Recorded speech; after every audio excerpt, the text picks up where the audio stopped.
By 1944, the Balkans were in the front line as the Red Army advanced into Eastern Europe. The complex politics of the region, partisan factions, and the involvement of British SOE agents all played their part in the battle. The eventual fate of the Balkans was to have repercussions for the rest of the 20th century. When the British Expeditionary Force had been forced back to home shores in the summer of 1940, it looked as though Hitler had achieved his strategic objectives. France, Belgium and Holland had all fallen, and the division of Poland had cemented the German-Soviet pact. However, it soon became clear that Hitler's long-held hatred of Bolshevism and his desire to acquire the rich grain reserves of southern Russia would drive him to attempt the unthinkable, an invasion of the Soviet Union and the opening of a huge Eastern Front. It was clear to Hitler that in order to achieve his objectives, he would have to secure his southern flank, and this meant neutralizing the Balkans. Persuasive German diplomacy secured the allegiance of Hungary, Romania, and the rather reluctant Bulgaria. On the 6th of April 1941, Germany simultaneously invaded Greece and the bitterly divided Yugoslavia. With the armistice signed on the 17th of April, Yugoslavia was in German hands, and on the 27th of April, German troops marched into Athens.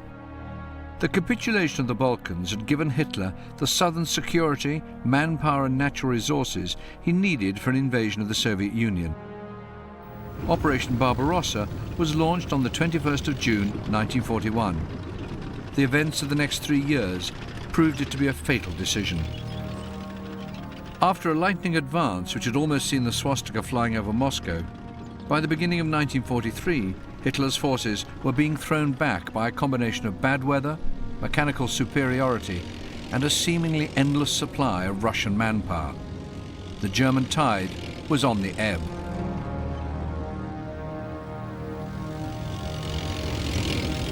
The stage was now set for the final battles, to expel the Germans from the Balkans. The German Army Group South Ukraine, squeezed into territory south of a huge Russian salient, now risked complete severance from the rest of the German armies to the north, and of being isolated, together with the remaining garrisons in the Balkans, from their homeland. Hitler delayed in ordering a withdrawal until it was almost too late. As it was, the Russian offensive, beginning on the 20th of August 1944, swept like an avalanche against Army Group South Ukraine. Malinovsky and Tolbukin, with the 2nd and 3rd Ukrainian fronts, reached the Danube in a week, trapping the German 6th and Romanian 3rd armies. For the latter, it was the end. Within a month, all Romania was in Russian hands.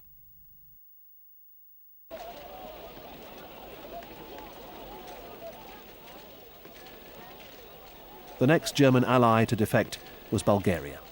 As the Russian 3rd Ukrainian front crossed the Danube, heading south from Constanza on the 28th of August, the Bulgarian government decided to follow the Romanian example, declaring war on Germany on the 4th of September. The results of the collapse of the Romanians and Bulgarians were calamitous for the Germans. Their southeastern front was disintegrating. The vital oil supplies essential to the Nazi war effort had been irretrievably lost. Soviet forces commanded by Marshal Malinovsky surged into Hungary at the end of September, linking with the 4th Ukrainian front under Marshal Petrov. Horthy, realizing too late that he'd been hoodwinked by Hitler and used as a pawn, sought an armistice with the Russians in October 1944. On Hitler's orders, German agents kidnapped his son as a hostage, and Horthy himself was deposed, arrested, and carried off to Germany as a prisoner, to be released by the Allies in 1945.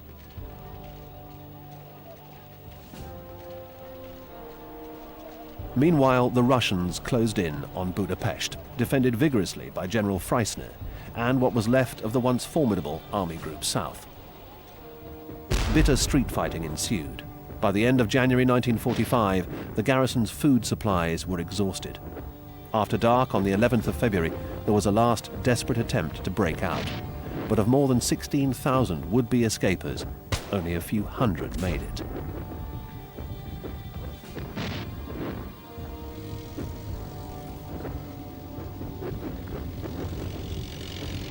On the 13th of February, the Russians took the surrender of over 30,000 haggard survivors. Army Group South had ceased to exist.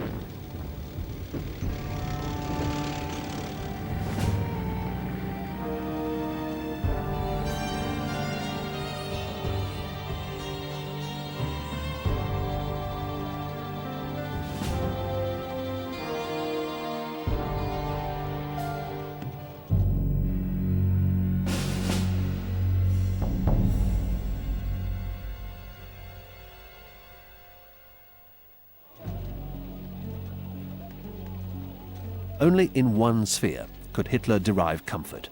Despite the Allied aerial bombardment, war production had soared under the inspired direction of Albert Speer, the former architect, appointed by Hitler as Minister of Armaments, aged only 38, in 1942.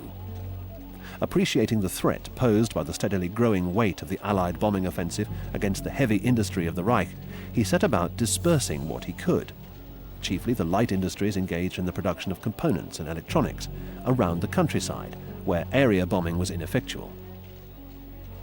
The heavy industries based on the Ruhr Valley had indeed suffered heavily from the bombing, but alternative factories for the prefabrication of major assemblies for aircraft, submarines and fighting vehicles, many of them deeply buried underground in caves, came online in 1943.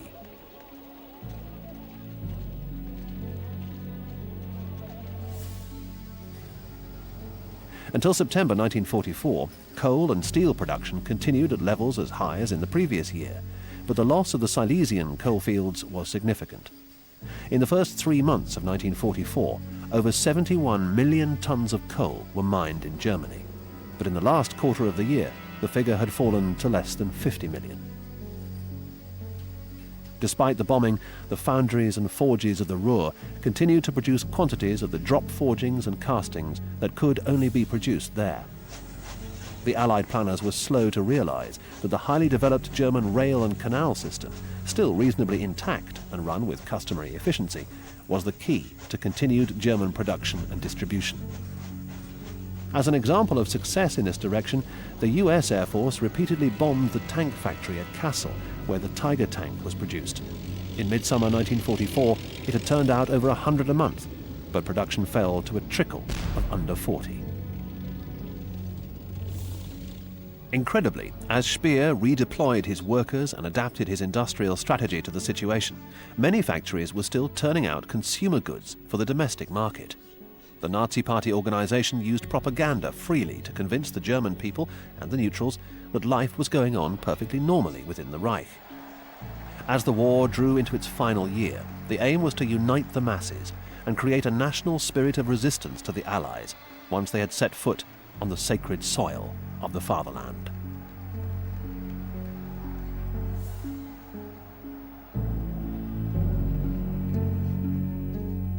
This policy was directed and coordinated sedulously by Dr. Joseph Goebbels, the Minister of Propaganda. Whereas the German people had previously been taught from childhood that the German army was the German people under arms, they now had to realize, in Goebbels' words, that the German people under arms has become the German army. A slogan widely used in conscripting the elderly and very young into the Volkssturm divisions, whose hopeless task was to arrest the Soviet avalanche fast approaching from the east.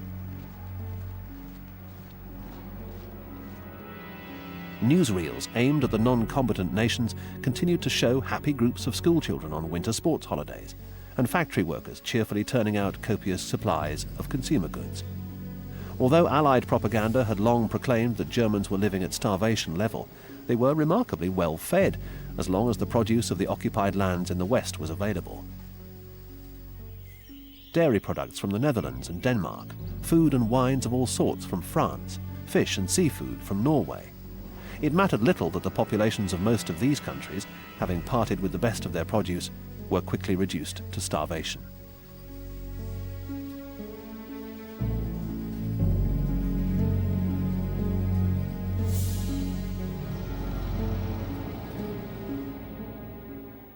As the American and British forces began to close in from the west, the German population had to face a number of displeasing realities that became stark as the German borders were crossed by the invader. The food supplies from the occupied lands dried up, and as the Americans moved relentlessly into Germany itself, fire was automatically opened up on any house not displaying white flags.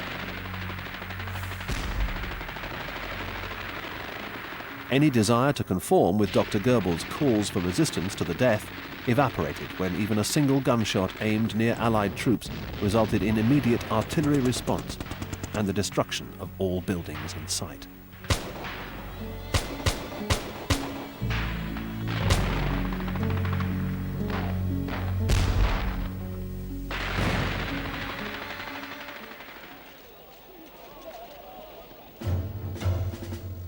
The German army groups E and F, deployed in Greece and Yugoslavia, now risked being cut off from home as the Russians headed into Hungary and towards the glittering prize of Budapest. Both had to run the gauntlet if they were to make it back to Germany. Their painful march to temporary safety was harried all the way through Greece, Albania and Yugoslavia by partisans, now well supplied with arms and equipment, largely through the good offices of the SOE and the British military mission.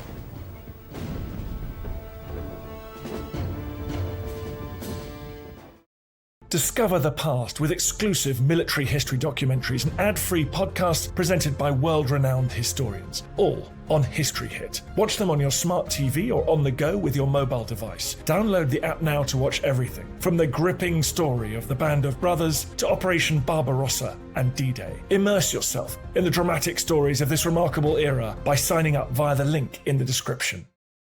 The royalist Yugoslav guerrilla leader General Mihailović, who had started as the favourite for Allied sponsorship back in 1941, had long since fallen from grace as the result of his inactivity and strong suspicions that he'd arrived at a compact with the German occupying forces.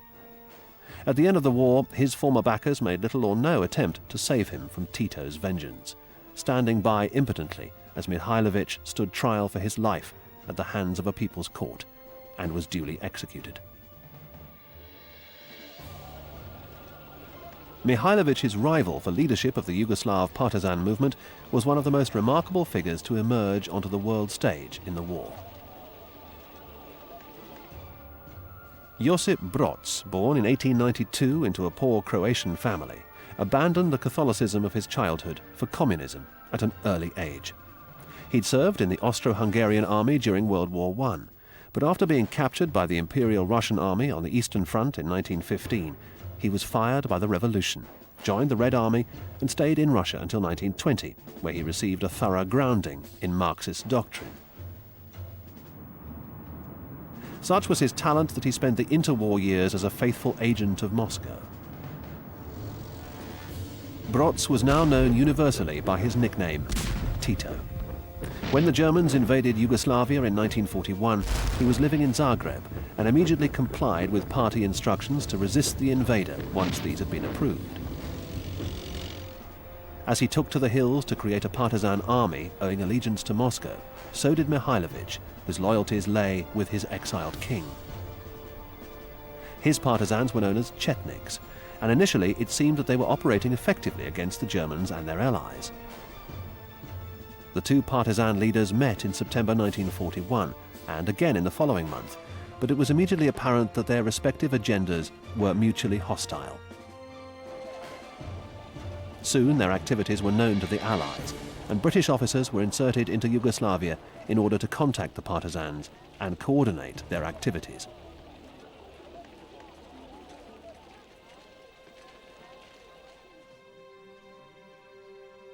These officers came under the British Special Operations Executive, or SOE, which continued to involve itself with varying degrees of success in the ever-increasingly complex politics of the Yugoslav resistance. Mihailović, as a career officer of the old royalist army and a rabid Serb nationalist, detested socialism and was temperamentally incapable of working alongside Tito's communists. Nevertheless, he continued to receive support from SOE in the form of weaponry, munitions, and the services of training and liaison officers, until it became apparent that the Chetniks were devoting more energy to fighting Tito's partisan organization than the Germans. In the summer of 1942, there was a disturbing report from the SOE liaison officer with the Chetniks, indicating that the partisans were carrying out far more effective anti-German operations, and that the Chetniks were also engaged in a running quarrel with a Croatian organization, the Ustaše, that was actively collaborating with the Italian occupation forces. These numbered some 20 divisions, deployed in Yugoslavia and Albania, but withdrawn following Italy's surrender in September 1943. It was also discovered that the Chetniks were accepting supplies of arms and ammunition from the Germans for use against the communists. British support for them was therefore withheld in 1944, causing them to lean more than ever towards the Germans. Meanwhile, Tito's guerrillas were stepping up their activities, at the same time bidding against Mihailovich for British aid. In May 1943, a team of British officers parachuted into Croatia with the aim of contacting Tito and assessing his partisans' capabilities. They reported favourably, and the decision was made to concentrate SOE support on Tito. Their arrival came at an opportune moment, for the Germans had embarked on a campaign of extermination against the partisans, aided by Italian and Bulgarian troops as well as Chetniks.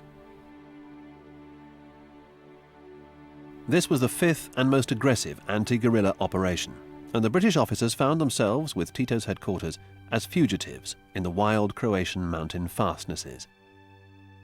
Chased into Montenegro in June, the partisans and their British advisors had to fight their way out of a huge trap, losing 8,000 partisans, men and women, in the process.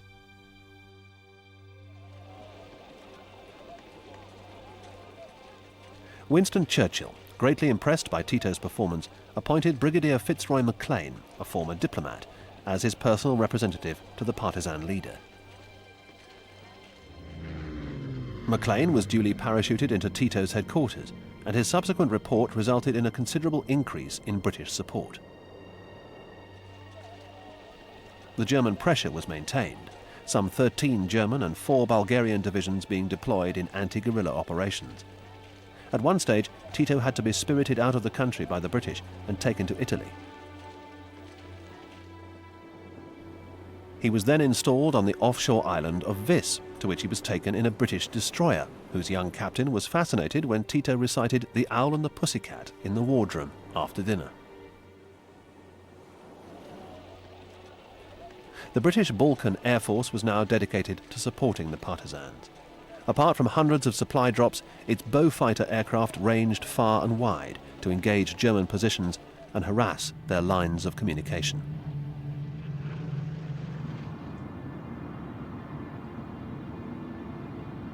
From the island of Vis, Tito went to Moscow for an audience with Stalin. Amongst subjects discussed was the delicate matter of the entry of Soviet forces into Yugoslavia, for which Tito, possibly tongue-in-cheek, granted permission on Stalin's promise, which curiously was kept, that the Soviet forces would be withdrawn as soon as they were no longer required for military purposes.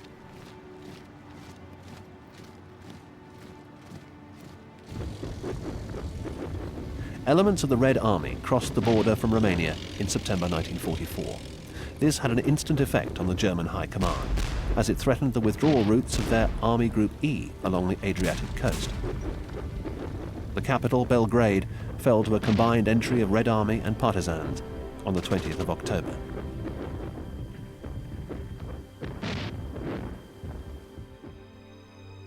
Up in the hills of Slavonia, in eastern Croatia, a party of British liaison officers watched developments with interest as winter drew in. Their aim in life was to impede the passage of Army Group E. Captain Maurice Sutcliffe of the Royal Irish Fusiliers kept watch on the road and rail links between Belgrade and Zagreb. His instructions were to arrange supply drops and help escaping aircrew and former prisoners of war, and gather intelligence, identify targets for airstrikes, and generally help the partisans. This partisan group had rich pickings on this vital communication route, and their saboteur partisans, the Divițante, made the most of it, armed with explosive coal, an SOE nasty, which was placed in the railway coal yard stacks. Their elimination became a matter of urgency for the German High Command.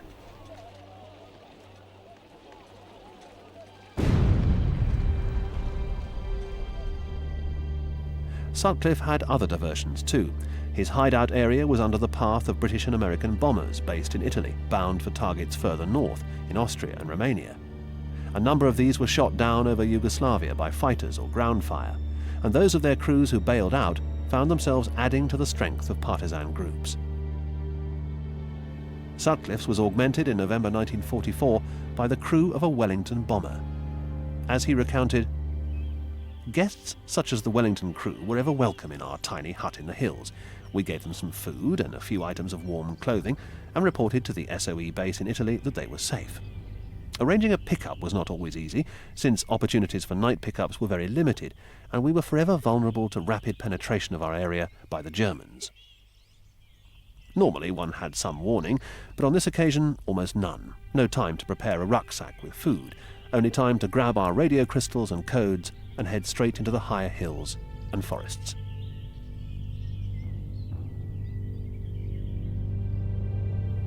The Wellington crew had no warm clothing, only battle dress. Sutcliffe's group were pretty fit after a long spell in the mountains, but the RAF crew found the going of the next 24 hours pretty exhausting. The partisan commander, a veteran since 1941 when the German army invaded, knew the local hills well, which enabled them to keep a step ahead of their pursuers. Enduring extreme cold and hunger, they eventually reached an old logging camp. Using their suitcase radio, an SOE speciality, Sutcliffe's party were able to contact their headquarters at Bari in southern Italy, and after further adventures, the Wellington crew were picked up off a snow-covered ad hoc airstrip by a Dakota with a fighter escort and flown to safety.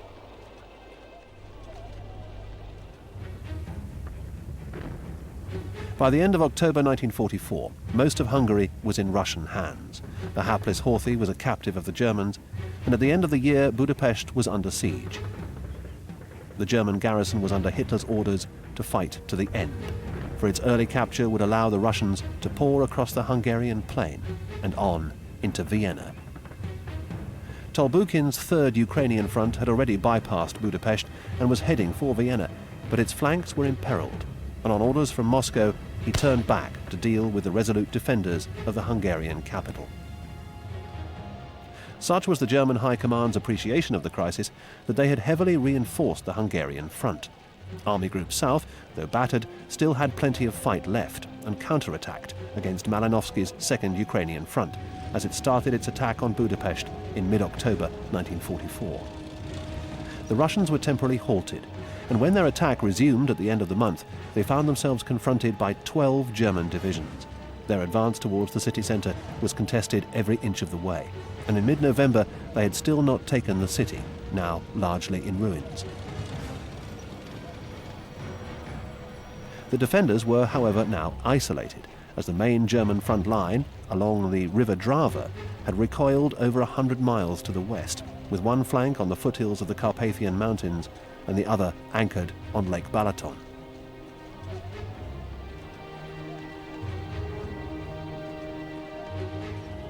The siege of Budapest continued into the new year. Its defenders continued to resist fiercely and held out until mid-February 1945. The line of the Carpathian Mountains divided the main Russian front in two sectors and effectively created two separate campaigns. To the south, the battle for the remainder of Hungary, while to the north, the Red Army headed purposefully for Berlin. If the Russians in Hungary thought that victory was within sight, they were to be cruelly disillusioned. The Germans showed that even when short of fuel and with heavily depleted tank forces, they could still outfight their clumsier opponents, skillfully using roads and railways to shift their pressure from flank to flank in order to save precious fuel and track mileage on their tanks.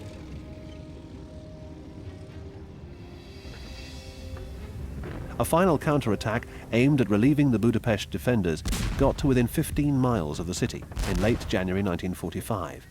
But Hitler forbade a breakout attempt, and sheer fatigue and fuel shortage brought the rescue bid to a standstill. The Russians now deployed a siege train of heavy artillery to batter the defense into submission.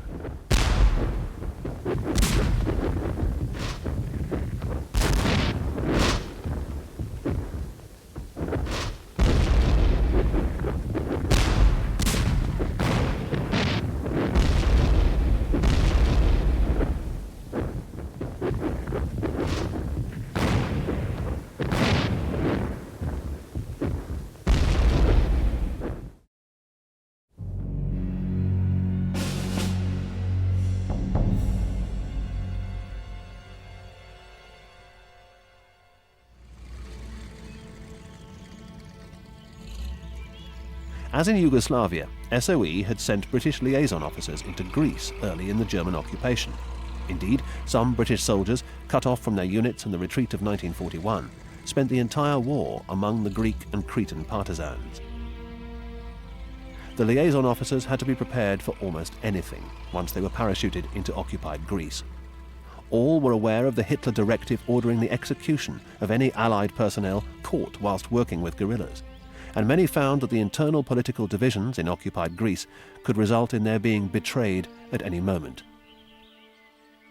Typical of them was a 35-year-old Cambridge Classics don, Nicholas Hammond. Before the war, as a fellow of Clare College, he'd visited Greece many times to explore archaeological sites and knew the country intimately, as well as being fluent in modern as well as classical Greek. Hammond's linguistic skills, as well as his knowledge of Greece and Albania, were duly recognised, and after what he described as minimal training in the use of explosives, he was sent to Athens in midsummer 1940 with the aim of raising a rebellion against the Italians in Albania. The Greek authorities promptly expelled him, and he went on to Palestine, where he trained a motley band of Greek dissidents, mostly communists, in the arts of demolition and sabotage.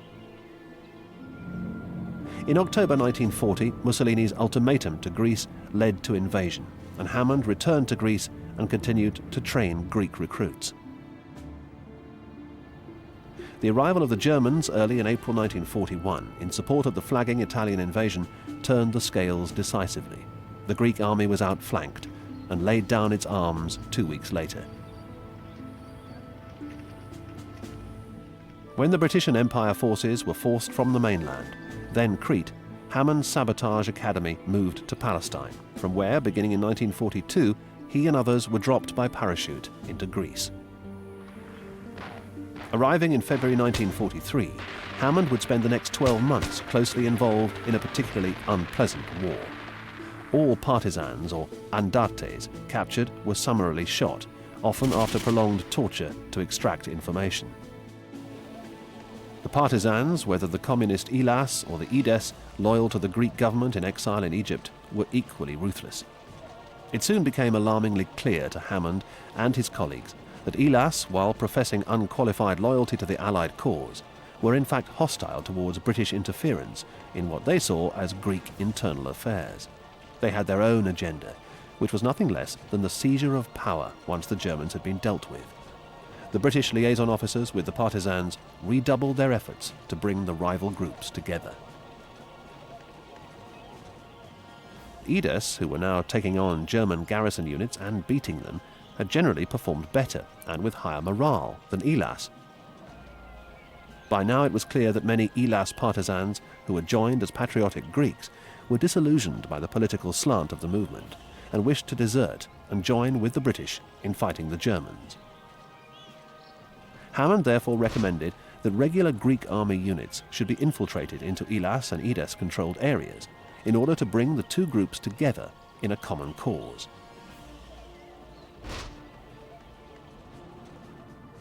Meanwhile, the war in the Balkans approached its denouement. Hammond asked to be relieved and flew out of Greece. He had already concluded that the affairs of SOE were being directed by officials with strong left-wing leanings, and that this had adversely affected policy with regard to clandestine warfare throughout the Balkans. In mid-September 1944, the Germans began to pull out of Greece, first from the Peloponnese and by the end of the month from Macedonia. British forces returned to Greece in the same month and were in Athens by mid-October, where a provisional government of national unity was installed pending general elections and a plebiscite on the return of the monarchy. But trouble was at hand. The Greek premier in exile, George Papandreou, had come to an agreement with the diverse partisan groups that they would operate under the British general Scobie to restore order on the departure of the Germans. British commandos and airborne troops therefore occupied Athens in mid-October to discover that Elas and EAM were militantly opposed to Papandreou's government and about to rise in a military coup to fill the political vacuum. General Scobie sensed impending disaster and was hurriedly reinforced by an armoured brigade and the arrival at the end of November of the 4th Indian Division. Almost at once, Elas attempted to take over a number of key towns, as well as the city of Athens. Open fighting broke out on the 5th of December, and at first Elas appeared to be gaining ground. But in mid-December, a British division arrived. British and Indian troops were soon active throughout the country, restoring order and dealing with outbreaks of armed insurrection. It was a bitter and at times savage campaign. The rebels wore no uniform and on many occasions advanced behind screens of women and children.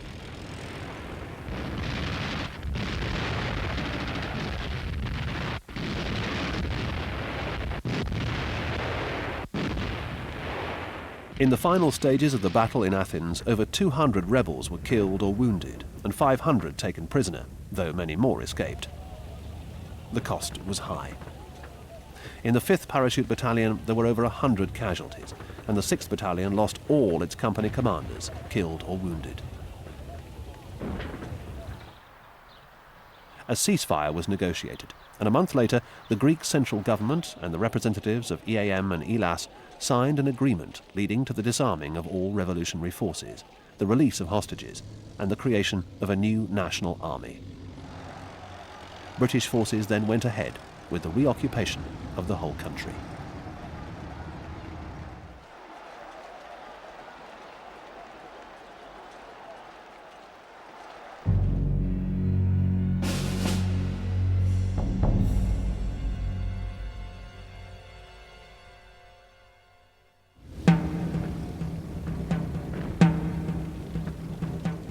Elsewhere in the Balkans, warfare continued on a titanic scale. Even now, the Germans were fighting hard, despite the certainty of final defeat.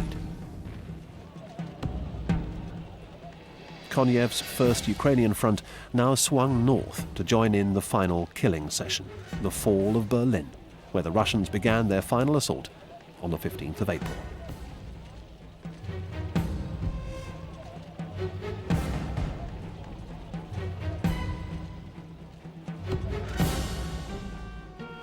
The German collapse on the Eastern Front was due to a number of factors, any one of which could have lost them the war. Hitler's obsession of never losing an inch of ground, his faith in secret weaponry, much of which could have been in service months before it actually came online because of his continual interference over design and employment, the fuel shortage arising from the loss of the strategic oil fields of Russia and Romania, the Allied Air Force's destruction of 90% of Germany's synthetic oil plant by January 1945, and the dilution of effort caused by what had long been Hitler's nightmare, the need to fight on multiple fronts.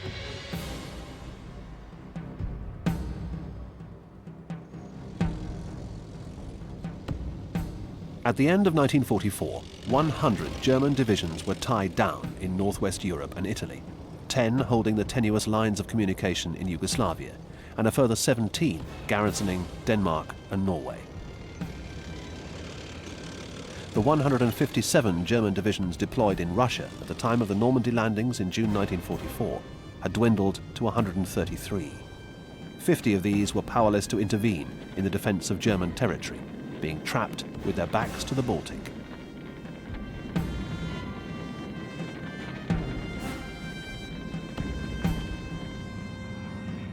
The main fighting strength of the Luftwaffe had been redeployed in a desperate effort to stem the Allied strategic bomber campaign.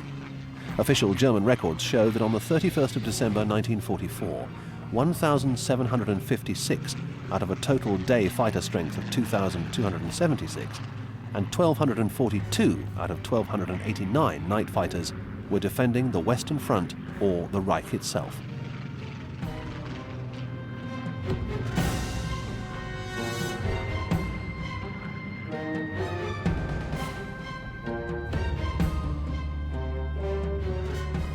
At last, the Allied bomber offensive was reaping strategic results, as the superhuman industrial effort led by Albert Speer began to crumble under the remorseless aerial bombardment. The stage was set for the climactic battles, those for the final defense of the German heartland. General Guderian, appointed Chief of the General Staff after the July bomb plot of 1944, was the inspired professional whose advice had been cast aside by Hitler and his military cronies Field Marshals Keitel and Jodl. He had long prophesied that the decisive battles would be fought along an extended front stretching from the Carpathian Mountains in the south to the shores of the Baltic. On such a strong line, he considered that the superior tactics and fighting skills of the German army would compensate for the Soviets' overwhelming predominance in manpower and material. His advice should have been heeded. After all, he had pioneered the creation of Germany's armoured forces, having closely studied the works of British military prophets such as Basil Liddell Hart and General Boney Fuller. Guderian was an able writer and pamphleteer, and his book Achtung Panzer went into numerous editions. Put into practice in 1940, it was instrumental in the destruction of the Anglo-French forces. Nothing he could say would prevail, however, in council with Hitler, and he was sacked in March 1945 after a particularly heated argument with the Führer. His theories had not been neglected, however, by the Russian generals. Realizing that their tank crews were ill-educated compared to those of the Wehrmacht and incapable of sophisticated battle tactics, they geared their equipment and doctrines accordingly, relying on weight of numbers and simplicity of tank design.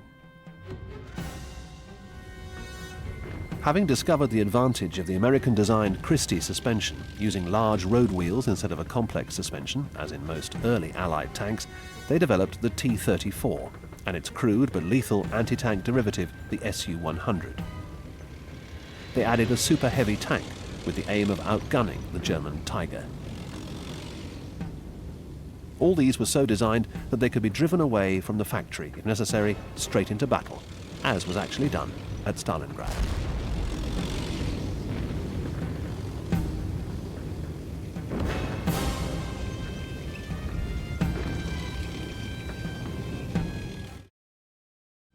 As the Red Army bore down on them, a mere 75 German divisions, weakened by months of hard campaigning, were deployed on a front of 600 miles in East Prussia and across the Polish plain. The drive for Berlin had begun on the 12th of January 1945, as Marshal Konyev's first Ukrainian front threw itself over the upper Vistula. Berlin was now a bare 300 miles distant. The land was in the grip of a savage winter, and the going rock hard for the thousands of Soviet tanks pouring through the gaping gap in the already thin German defences. 180 Red Army divisions were put into the fight. Marshal Zhukov's first Belarusian front enveloped Warsaw and took the ruined city on the 17th of January.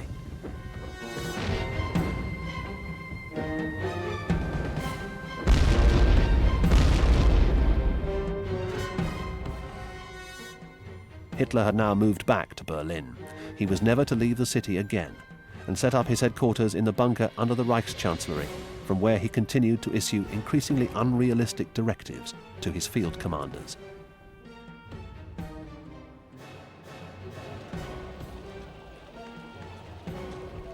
Although fighting continued in Hungary after the fall of Budapest, the country whose government had thrown in its lot with Nazi Germany now drifted away from its protective alliance and towards the communist bloc.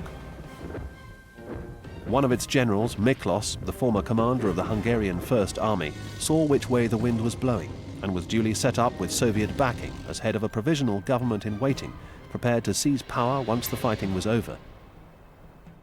Hitler still believed that the situation along the Danube Valley could be retrieved and ordered the remnants of the Wehrmacht's uncommitted armour, some 600 tanks, to the southern front following the failure of the Ardennes offensive in a desperate attempt to regain Budapest.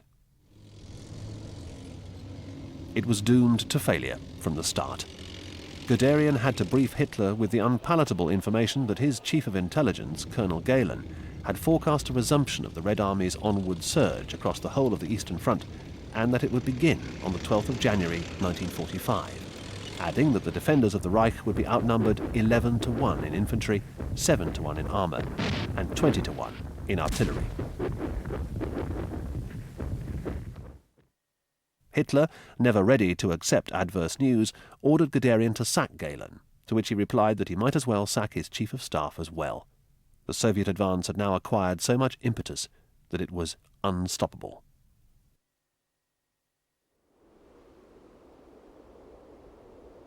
Budapest had in fact gone beyond redemption, its 16,000 surviving garrison virtually wiped out as they attempted to break out westwards.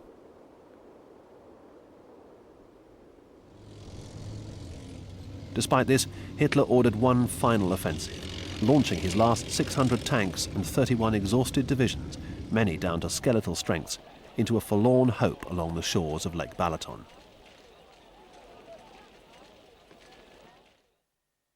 In charge of this operation, codenamed Frühlingswagen, was the commander of 6th SS Panzer Army, the redoubtable SS Oberstgruppenführer Sepp Dietrich, fresh from the disastrous Battle of the Bulge in the Ardennes.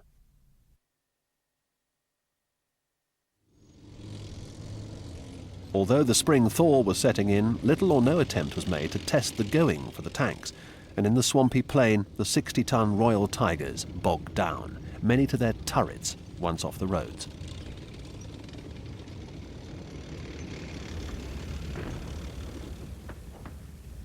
But the SS fighting spirit was still evident, and Dietrich's was an elite formation, however ravaged by casualties. The Russians reeled before the ferocity of the German attack, and Tolbukin called for backup from 9th Guards Tank Army. But the Germans' fuel ran out, and sheer battle fatigue brought the attack to a halt.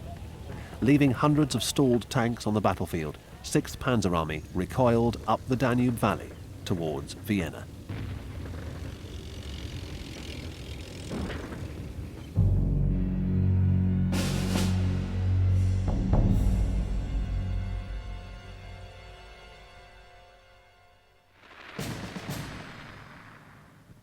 Panic now seized the whole German populace as the Russians entered the borders of the Reich.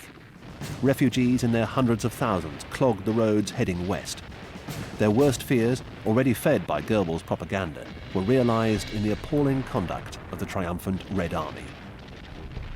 Rape was endemic, and few of the women who were unable to escape avoided it, no matter what their age. This had been a war in which both sides were fired by bitter racial hatred.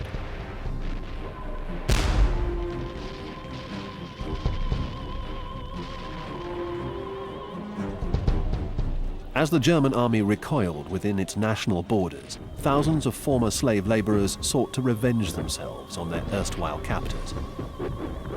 Readily armed by the Russians, they became a hideous rabble of undisciplined, drink-sodden irregulars, massacring women and children indiscriminately. General Guderian later described the experience of his own family. On the 20th of January, the enemy set foot on German soil. This was the beginning of the last act. Early that morning, I learned that the Russians had reached the German frontier at a point east of Hohensalz. My wife left Diepenhof in the Warthegau a half hour before the first shells began to fall. She had had to stay until the last possible moment, since her earlier departure would have been the signal for the civilian population to flee. She was under continual supervision by the party.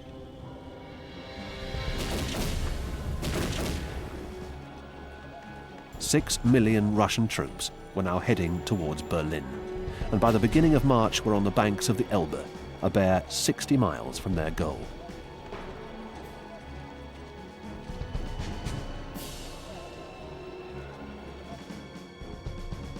Guderian, who had continued to enjoy the respect, if not the friendship, of Hitler, was finally sacked after yet another confrontation with the Führer on the 21st of March, and thankfully made his way westwards, where he was taken prisoner by the Americans on the 10th of May, 5 years to the day from the start of his first great campaign in France.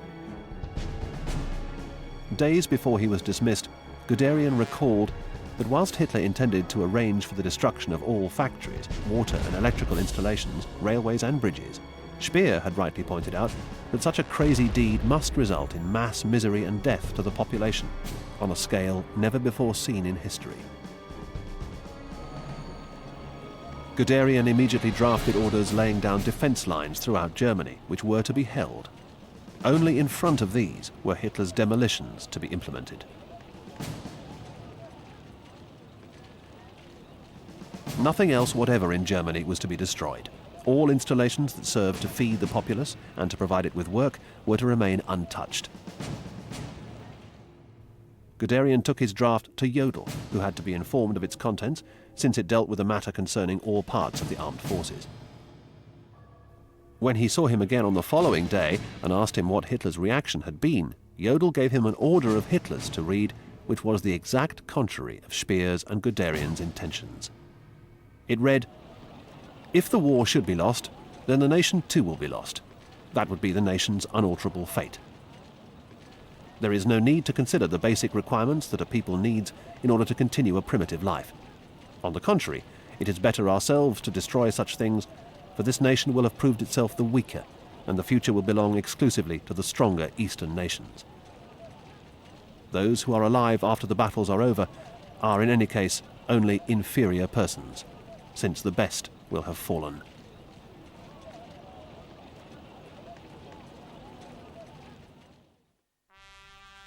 The Nazi hierarchy was coming apart as Hitler penned this memorandum. He continued to pin his faith in a mythical last-minute deliverance, issuing strings of wild orders, redeploying non-existent armies, and raging against any who, like Guderian and Speer, dared question his decisions. Guderian's replacement as Army Chief of Staff, Colonel General Hans Krebs, was also a level-headed realist, who, like his predecessor, issued orders countering the demolitions, and enough of the national infrastructure survived to support the defeated nation after the final surrender. When Hitler committed suicide on the 30th of April, most of his closest associates had distanced themselves from him as they sought individually to make their own surrender terms.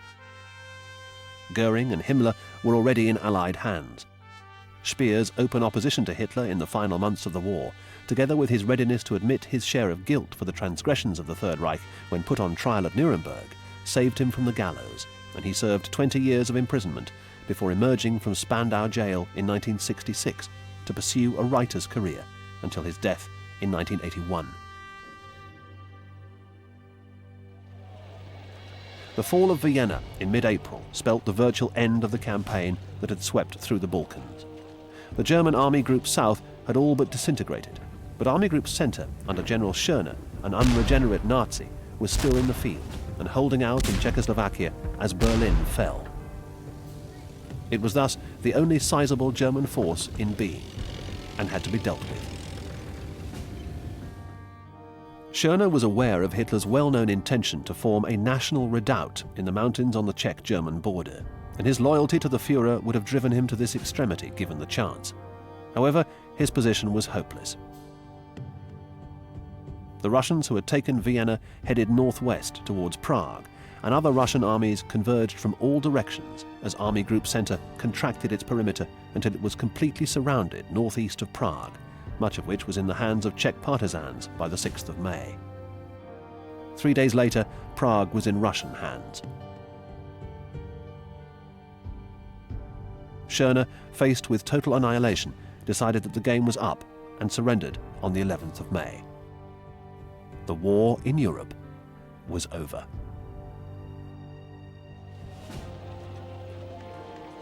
Some 2 million German soldiers were streaming westwards in a desperate attempt to avert imprisonment by the Russians. They were turned back and fell into the hands of the Red Army. Elsewhere in the Balkans, the Allies discovered that amongst the thousands of surrendered personnel in their hands were whole formations made up from renegade Cossacks, White Russians and Ukrainians, who'd been recruited into ethnic units of the German army to fight Bolshevism. In one of the most discreditable episodes of British diplomacy, and to the general disgust of the British officers and soldiers ordered to supervise the operation, these people, together with their families, were also handed over to the Russians, at whose hands they faced certain execution.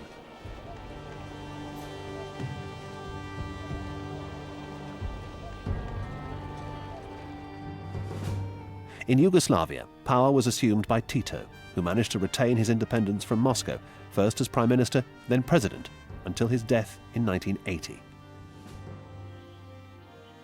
While he lived, he managed to sustain a fair degree of unity amongst his widely disparate people. But this quickly evaporated, leading to a state of near anarchy and civil war, as ancient enmities were rekindled between Orthodox and Catholic, Christian and Muslim. Elsewhere in the Balkans, it would be over 40 years before the iron grip of Moscow was prized loose and the countries of the former Warsaw Pact recovered their independence.